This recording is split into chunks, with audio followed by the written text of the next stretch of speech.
یا علی، تو تنها پارسایی هستی که در جریان مباهله با مسیحیان خدای متعال نفس پیامبر و همچون او معرفیت فرمود. یا علی، تو تنها فداکاری هستی که با آرمیدن در بستر پیامبر صلی الله علیه و آله و سلم جانت را قربان او قرار داده سبب شدی به سلامت هجرت نماید و خدای متعال ایثارگریت را ستود.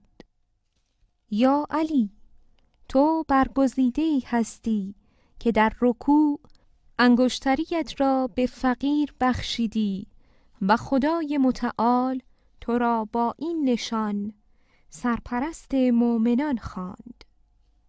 یا علی، با پیشوایی تو و فرزندانت دین کامل و نعمت بر مردم تمام گردیده است.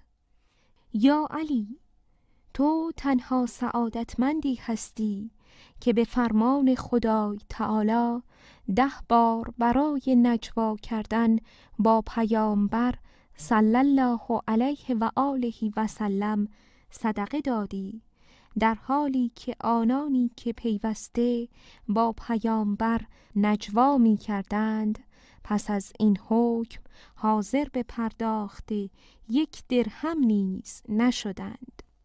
یا علی، وقتی 2 نفر در مورد برتری 2 عمل آب رسانی به حاجیان و آبادسازی مسجد الحرام از تو پرسیدند، خدای متعال ارزش کار تو را از آن 2 عمل بالاتر خواند.